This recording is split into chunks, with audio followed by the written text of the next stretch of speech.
All right, everyone. So this is the preview for Man United Fulham. We got Eddie. We got a deal. Let's get straight into it. Thoughts for tomorrow? Start with a deal. What do you reckon for tomorrow, mate? To be honest, I think it'll be a tough game. Fulham are on good form. They're always nicking points here and there. I think if we go for a full strength team, it'll be all right. But I think Solskjaer wants to start resting a few players.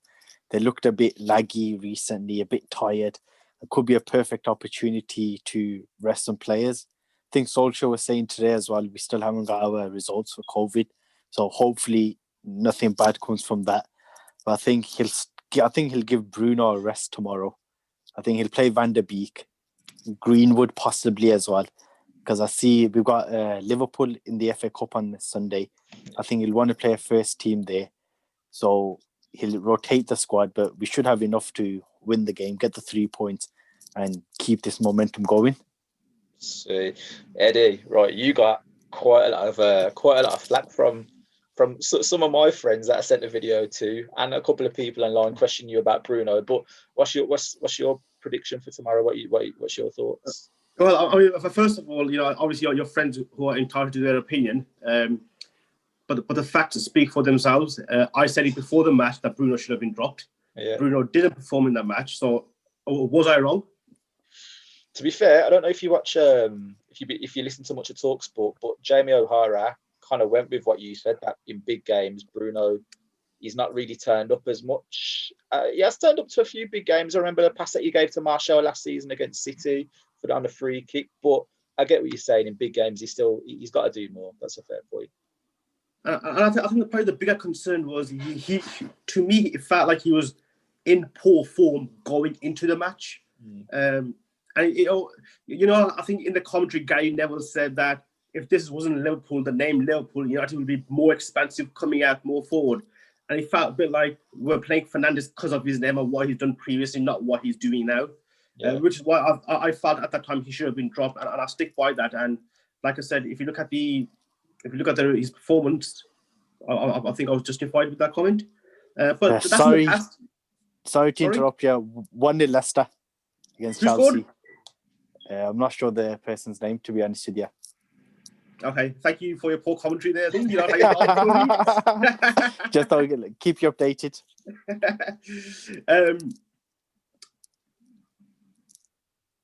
So I was saying, so Fulham match tomorrow. I'm with the deals thinking this COVID statement has kind of threw me a bit, saying, I hope everything's okay. I hope it's not, if Jesse Lingard's great, so be it, but nobody else, please. Nobody else, please.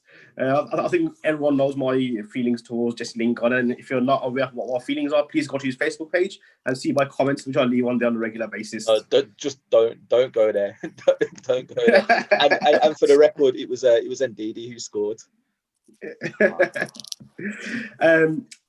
Tomorrow's match, as long as we've got a full squad to choose from, I'm with the thinking about that he will rotate, and I hope he does rotate, because these are the kind of matches we need to be rotating at, with all due respect to Fulham. And I appreciate they've got a good result against Spurs. They got a fantastic result against Liverpool, which I thought they were very unfortunate not to pick up 3 points, because they were dominant for a large period of the match and had a few decent chances. The Spurs match, I think that was a Spurs error.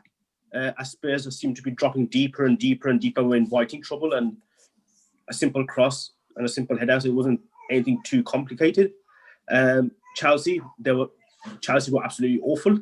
And I know Fulham had 10 men. If they had 11 men, yes, they would have got a point, at least, if not more. But I expect a big win tomorrow. Long story short, I expect us to win by at least 3 goals. That's I don't think it'll be that comfortable.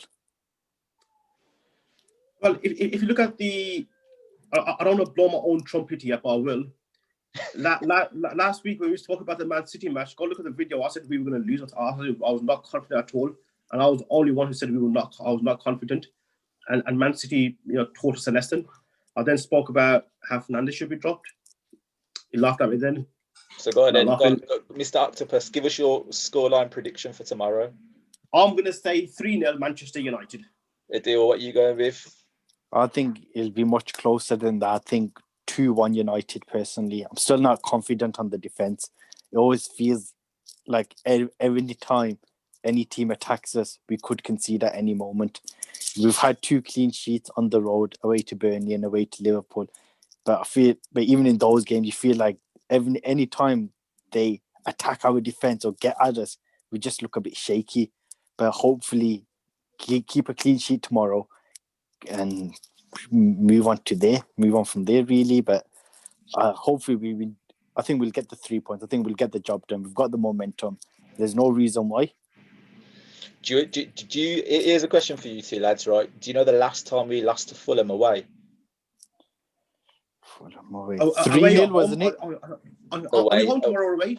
Away. So when was the last time we lost away to Fulham? I'd say 2009. I think Scholes and Rooney got sent off. Yes, that's a shout. So 2009, and you want to know what our back four was?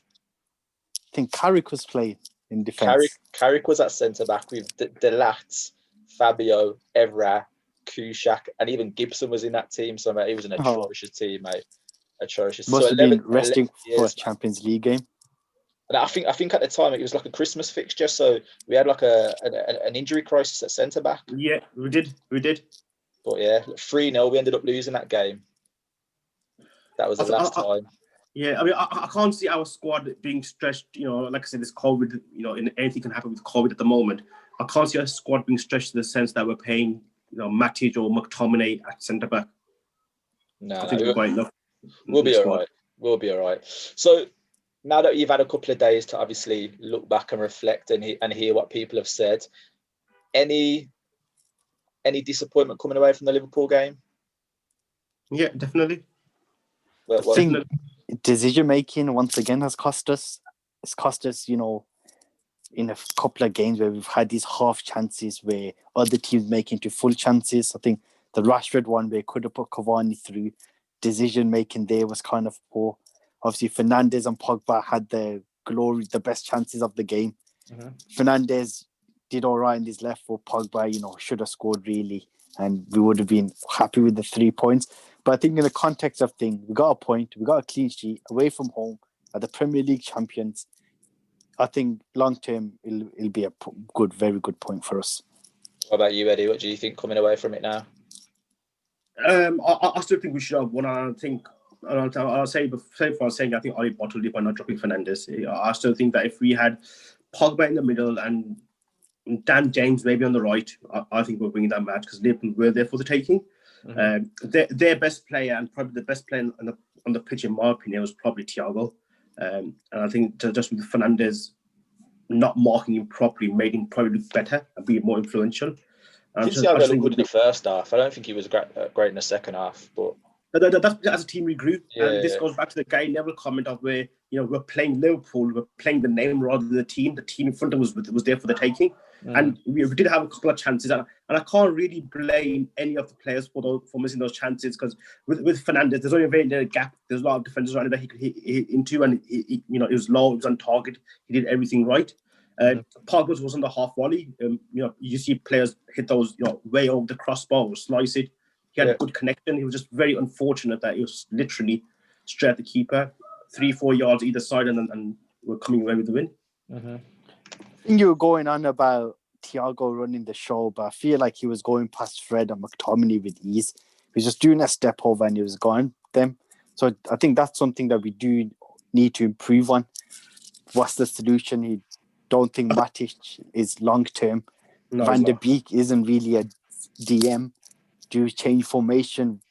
What do we do? Because the reason we play McTominay and Fred there is to protect that defense. But if they're going to get battered in these big games, and I think Thiago was going past them with ease, so that's something we do need to look at. I think highlights the point that Thiago is like an elite player, though. You're not going to come up against Thiago every single week, are you? Exactly, and this goes back to the fact that Pogba would have been marking him because it was Fernandes' job to mark Thiago. Fair point. But if Fernandes marks Thiago, then we got our number 10 at the edge of our own box, and then we're just staying in the back. And but that's why you have Rashford, Martial, and we should have had James. We would have had pace because our team, the way Liverpool plays, you have to beat them the counter attack. I can't remember we didn't really create chances. Sorry? I said we didn't really create chances for Rashford or Martial in a way. But that's Fernandez's fault. I don't think Why it's is Fernandez's fault? Yeah, I think it's a team issue. I don't think it's a Fernandez issue. It is a team issue, but like any clogs in any wheel, if one clog is not operating, the whole wheel is not going to work. Now, I think that starts with the defense, really. Yeah, me too. I think generally, you think of all the big games that we've played over the last couple of years, right? When have we really, as a team, gone and put our authority out? When we play so deep, it's hard. PSG away. PSG away, yeah, but then PSG at home, Man City at home, Man City away. More times than not, when we play against the big teams, we play so defensively and rely on the counter. When have we actually gone consistently and put our authority on a team? I'm not disagreeing that. I'm not saying that we shouldn't play counter. We should play counter, especially like a team like Liverpool who are on the front foot and would come for us every single time. But that's my question to you: Are we ready against the big teams to play that way of football yet, or is that something we need to work towards? Well, what I will say is, if you look back in the peak Fergie era, and even if you look around the turn of the last decade, around 2010, each time we used to come up against Arsenal, what did we used to do? We used to play on the counter attack. When we had Ronaldo and these kind of players, we played counter attack every single time, because yes, we might not have been dominant in those games, but you tweak your game to play against those kind of teams. But we never really get it right in the big games. I think since Solskjaer has come, I don't know. I would disagree with that. I would like to see his record against the top six during that 20 games while he's played against them. Other than this season, last season we beat Man City, we beat Chelsea home and away, beat Man City home and away. Yeah, I think this season our big games have been, I think, PSG at home, where we just needed a point, Leipzig away, and then obviously the semi-finals with Man City in the League Cup, and we were unsuccessful. That PSG game, we were very, very unlucky because we had a couple of brilliant chances. When Cavani hit the crossbar, we weren't unlucky. It was poor finishing. That Martial chance, you cannot justify that. What can Oli do about that? That was a tap-in. But that game, that was lost from Istanbul away, really, wasn't it? Yeah. That was I don't think it was personally, because we had time to amend that, and we should have got that point home to PSG. No, we should have got the point and qualified, personally. Yeah, we should have, but we should have just went and won in Istanbul, and that was it. We would have been through, So do you think going into the summer, with what you've said, touched upon the deal, like all the chances that we've created and not necessarily finished, do you think the priority is going to be, like Ali is going to say, listen, the priority's got to be a striker who's going to bang me 20-30, or do you think it's going to be a right winger, or do you think he's going to try to go for both, or what do you think? Well, with that, it depends on Cavani, really. Will Ale give him that extension? I think would you give Cavani? Would you, based on right now, based on what he's done so far, and I know there's still half of the season to go, but I'm still half and half whether I think Ale wants to play him consistently. He still seems to favour Martial as his number 9. But based on what you've seen so far, would you say, you know what, we don't need a striker, we'll give Cavani another year, or would you just shelf Cavani or get rid of Martial, keep Cavani, and then bring in like a Haaland or someone else? See, I don't see with that. I personally would keep Cavani. But the issue is every time Cavani comes on, he's lucky to get a touch. We're not creating any chances for him. That's the problem. So we could have the best striker in the world, but if we're not going to feed him, he's not going to eat. That's where I see the issue with all our centre forwards. With Martial, he drops up 10 yards, does a 1-2 with Pogba or whoever, and he wants to do that cute pass. Whereas Cavani will stay there. If you put the ball to him, give him a decent chance, he'll score. It's like his 2 goals against Southampton. You gotta give him chances. Our football hasn't changed an awful lot from last season. Martial got 20 plus goals playing this type of football. So we was touching upon it on it the other day after the Liverpool game. Is it a case of Martial needs to step up? Yeah, 100%. Martial and Rashford, I think personally, I think they just need a bit of a rest.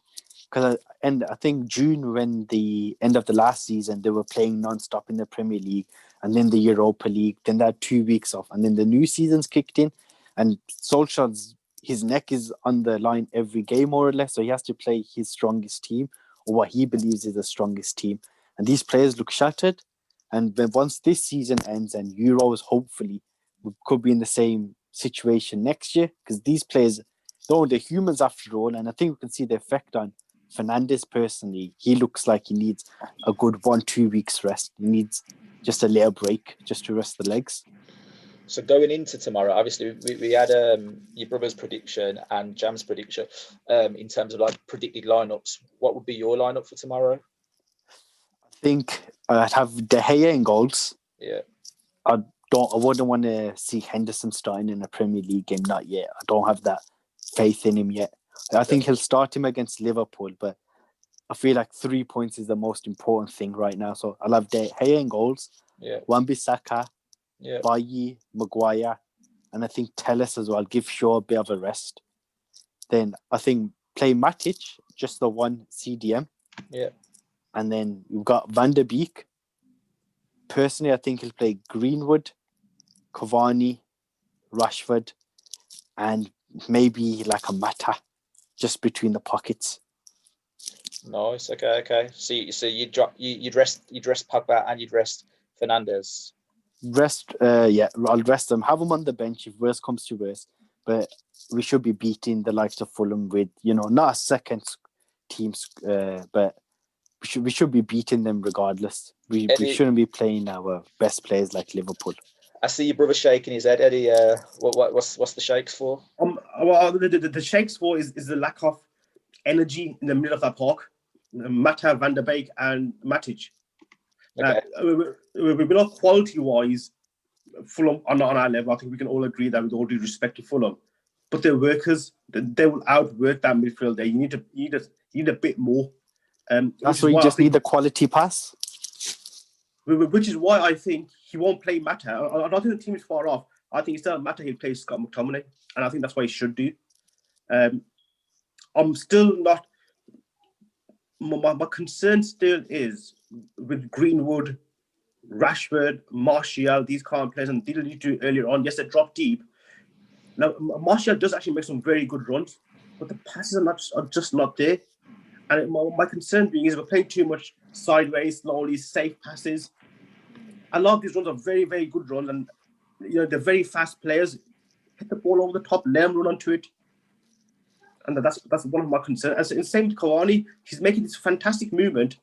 And case in point, against Liverpool, fantastic move, took the defender away, created Rashford space. Once Rashford got past the defender, the other defender had to come across, put across to him, the guy's not tapping. For having someone in there like a Mata tomorrow, would that not be a good choice? Because obviously that's Mata's game to a degree. And that's why I think I would like to see Mata over Greenwood on the left-hand side. Because their left back, who normally the Robinson is very attacking minded, he won't be playing. So whoever's playing there, I'm assuming will be a bit more slightly defensive minded. So Mata won't have to worry about running back, 30, 40, 50 yards track back. So I personally would play Mata instead of Greenwood, and I'll play Scott McTominay over. I'll put Mata on the left, on the right, and play Scott McTominay with the Matic in the middle. I don't think we should have two DMs against Fulham. No disrespect to Fulham, but but I think with Scott McTominay is, would you ever class him as a CDM, like a proper defensive midfielder? Well, that's his role. I think he could do a bit of everything. Yeah. He could do a bit of everything, but is the quality there though? I don't think. I don't think he gets enough respect personally. I think he's one of our best midfielders. I don't think so. I think he's a good player. He's a hard worker, but I don't think he's good enough for Manchester United personally. I totally disagree with that comment. Yeah, me too, bro. I totally disagree with that comment because he's better than Herrera. Herrera is not a Manchester United player, and this guy's more ahead of Herrera. That's true. He's a Manchester United player. But is he good? I don't think he's good enough to play as a one in the DM role. He has to play with Fred. And both of them passing's poor. And this is why I said no, Scott McTominay's passing's okay. It's not great, but it's not as bad as Fred's. Fred 100%. I agree. Scott McTominay is a solid player. He's a 7 out of 10, 8 out of 10 every single game. The guy's always consistent. Going forward, what is this the formation Ole is going to play then? 4-2-3 or 4-2-1-3 or whatever. Well, the thing is, That's right, the you know, issue. if he's got wingers who he doesn't want to defend, you know, attack, then you're going to need two holding midfielders because one of them will have to go cover the person that's not tracking back, and then one will stay there. So is there a change of formation? What is it? Because I feel like with 4-2-1-3 or wherever we play, we always feel like we got 6 defenders who are defensively minded, and when we're attacking, no one's really and this is there. where it goes back. I think we spoke the other day about going forward, and which is why I said Transibi should have played ahead of Wan-Bissaka, because the way we play our wide players, they do tend to come in and kind of, you know, all congregate towards the middle. And if you look at Liverpool, they've got 2 fullbacks who bomb forward, and we're going to need that. And you know, kudos to Luke Shaw, who had a fantastic game against Liverpool. Easily our best player, in my opinion. I don't know what everybody else's thoughts are on that. Yeah, I got that. You know, everything he seemed to do well. And I think the Telles side is probably what kicked him on, because sometimes, and I think it was kind of mentioned in commentary, is, you know, you've got your spot, you become a bit lackluster, you think, oh, you know, I've got no competition, I'll play 8 out of 10 every single time.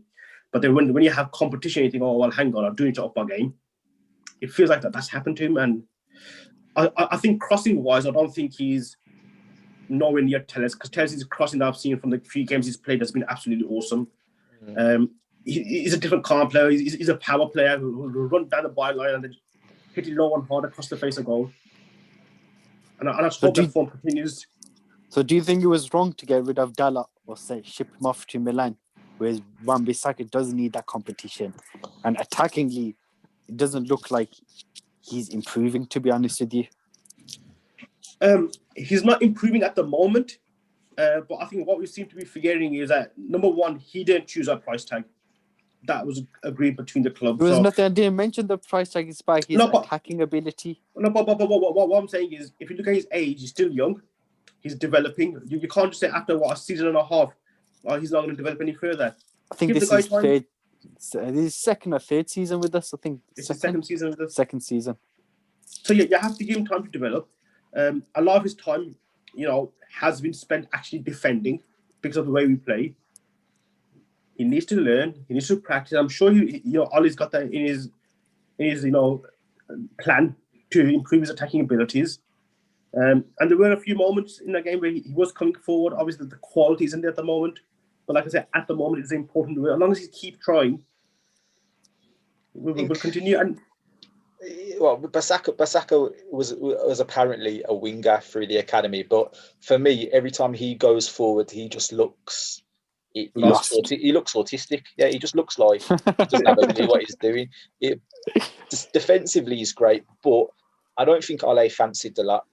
Although apparently he's doing decent at Milan, he's getting the games in at Milan. But do we need another right back potentially? But he's at the priority for now. We need to focus on the areas that are really going to move the first 11 forward, and I don't think players are priority. I'll give you all a question, then, boy. If you could sign one player in the world, any player, don't worry about money. Haaland in the summer, who would it be? Haaland all day long. Bangles 20-30 goals a season, easy. It's got to be Ronaldo for me, just to have that winning mentality in that Cristiano. squad. Come on, the other Ronaldo retired years ago. Cristiano, nah, mate. I think I might bring you back for one more match. No chance. I tell you what though, would you have if you could convince him to come, and he's on a free transfer? If you had to pick out of these two, Sergio Ramos or David Alaba, who would you pick?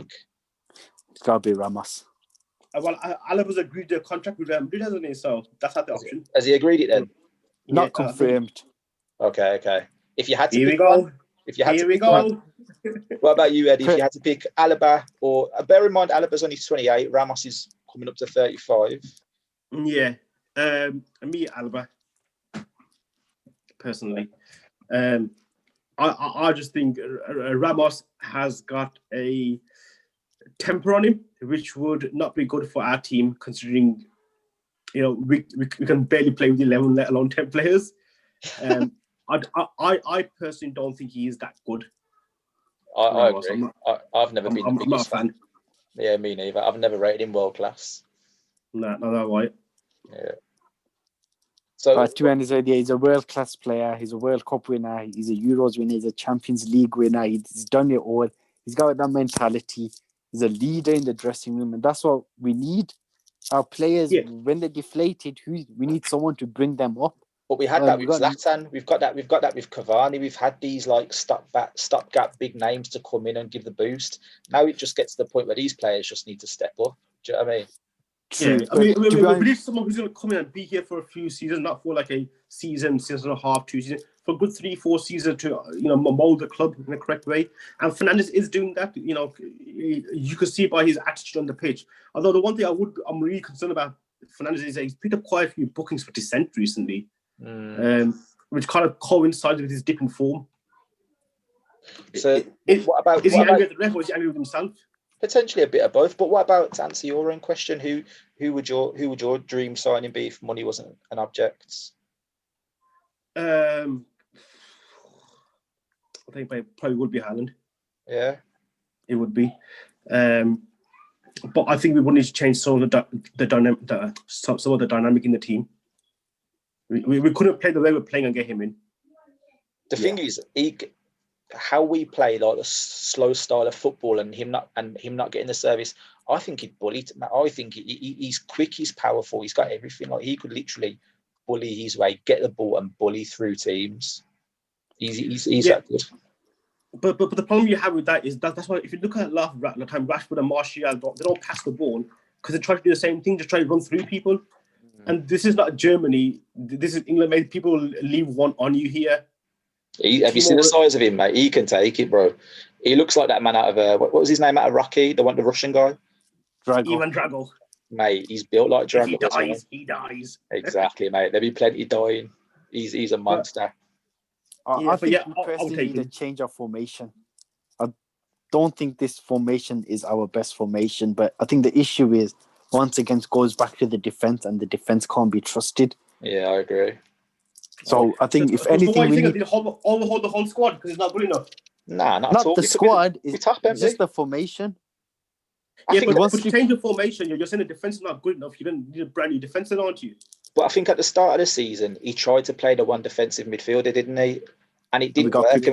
He was getting picked off, so that he had to bring the two in, even against the smaller clubs. So now that Bailey's actually come back and we've got a bit more pace and he looks like a brand new centre-back signing with some form, he looks like the player that he was in his first season. I don't know if that means when Bailey plays, he just plays the one CDM. But if Bailey's not there, it's like we need two to protect the back line. I think the problem you'll have with Bailey, yes, as a defender, he's actually really, really good. I think he's better than Lindelof. But his passing is worse than Wan-Bissaka's. He cannot pass the ball. He's a bit rash as well. The problem is he'll come forward and a 15-yard pass, he won't get there, and we'll be back under pressure. And everyone will say, "Oh, well, Ollie should have played 2 defensive midfielders because he can't pass the ball." Why do you think, boys, and after the PSG game, Tuanzebe, it just felt like he's just gave himself his platform now to go on. He's not really had a sniff too much. He's had the odd appearance here and there, right back. It's not like he's really had the game time to like really build any consistency. Do you think if you're Tuanzebe, you're looking at a loan move to the end of the season, or do you think you're saying to Ale, listen, I need some game time now, like I need a chance, or he'll get his chance in the Europa, or what? I think he'll get his chances in the Europa League, but I think with the PSG game, I think away, we played with 5 defenders.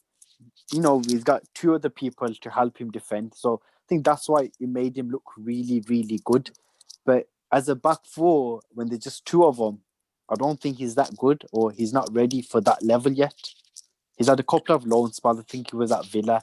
He had a good loan spell there. But obviously, this is Manchester United. And like you said, if we play with one defensive midfielder and they're running at you, these players can't handle it. Maguire can't handle it.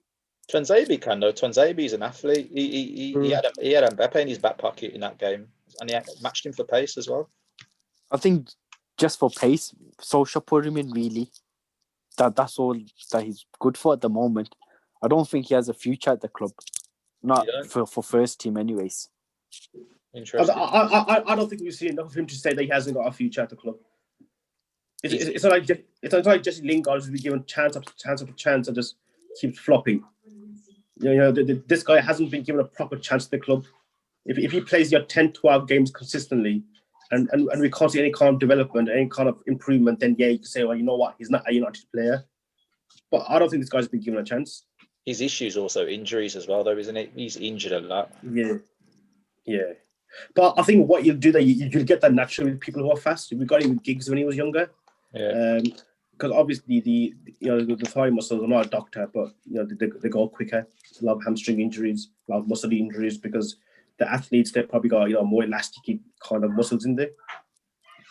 But that's what you're gonna have to probably kind of take with these kind of players to assume they can't play every game.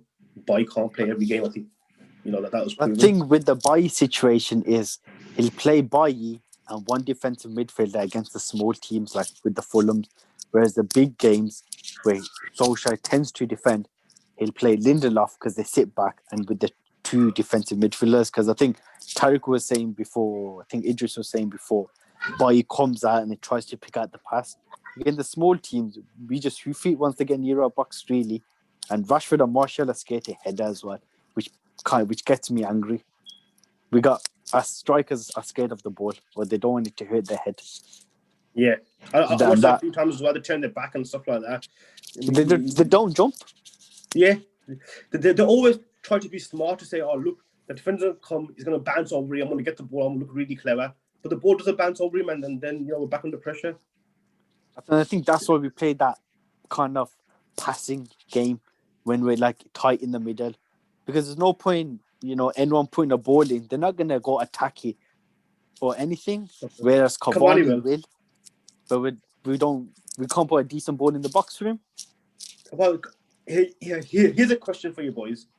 Obviously, on the left wing, we got Telles to cross the ball in. Who can play kind of naturally on the right wing and cross the ball in? No one. That's why we want Sancho. We could cut in and obviously cross it in.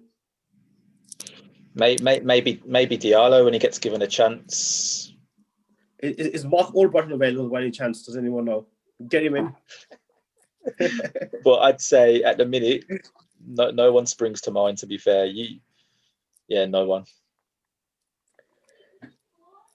And I think that's been that way for United for years now. I think that right side, maybe since back to Valencia, been on the right wing. Nani, it's been an issue for years. That hard and low like he used to.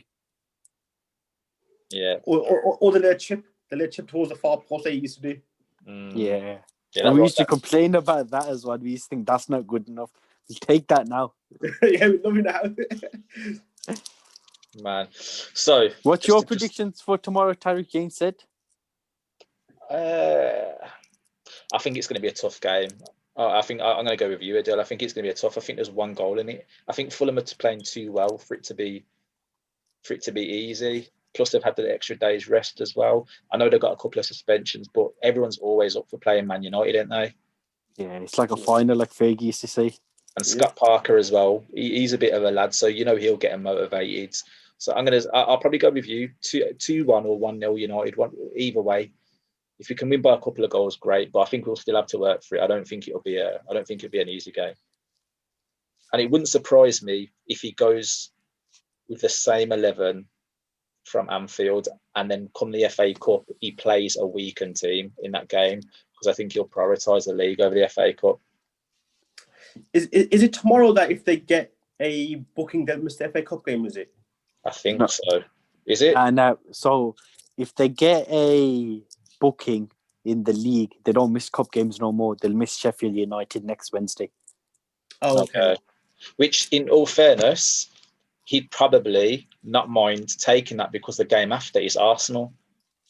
But no, because it resets, doesn't it, after today? Is he after tomorrow? So after tomorrow's game, sweet. So they have to get another 5 bookings after tomorrow to miss a game after that. So happy days. So obviously we've got a few players like Harry Maguire, I think, is on 4, and Fernandes is on 4. Fernandes, yeah. Shaw as well on 4. Shaw as well. So maybe he will. I think Harry Maguire plays every game. Yeah. To be fair, although I think if we do get a good lead, at a reasonable time, take him off. If we're comfortable enough, then why not protect the players that we need for the next league game against Sheffield? Exactly. And obviously that suspension will obviously not happen then. So, confident out of 10, marks out of 10 for tomorrow. How confident are you, Eddie? As things stand, 9.6. 9. A deal. I'll go for 7. 7. I'll go 8. I'll be the happy medium in between. I'll go 8 out of 10. I Right, mean, obviously, like we said, if these COVID results come back and your half squad is positive, then we're buggered. Then you can remove that 9, just put 0.6 as my confidence. Well, if we are, then we've got the game. We'll have the games in hand and a 2-week break for the squad. So happy days. Not necessarily. What are the actual rules? Because Man City had 5 players. So for the FA Cup, I think if we played in the FA Cup, we'd have to field an under-23 team. But I think in the league games, like with Aston Villa, those games would get postponed. I'm not too sure about the FA Cup, but it'd be interesting to see how Villa come back tomorrow against Man City after they've had their 2. If they come back and they smash it tomorrow against Man City and they're just on it, I think it might give a little light bulb moment to some teams to maybe play on that COVID and use it as a bit of an excuse to get a 2-week break. Because now the thing is with us though is once Europa League kicks in, we're going to be playing Thursday, Sunday, and if we're in the FA Cup, then it's going to be 3. Going to have to be playing Thursday, Monday, Thursday. I think that's Thursday, Sunday, Tuesday, Thursday. I think right. I don't know how what the long-term plans are, but I think they might cancel all the European competitions this season. I don't think they will. I think it'll be the same as last season. Once they get to the last date, they'll just host it in one venue for the remainder. But we'll see. I've got a feeling that the Euros are going to be in England this year because obviously we're vaccinating. But let's see. Right. So tomorrow we're going to do the review of the game. So if you're on it, we'll look to get on for about 10ish, 10:15. The deal. You're saying 7. Eddie, you're saying 9 out of 10. I'm saying 8 out of 10. Final score for tomorrow? 3-0. 2-1, 3-0. 2-1. 2-1. All right, lads. Let's do this tomorrow then. See you, boys. See you later, lads. See ya. Best.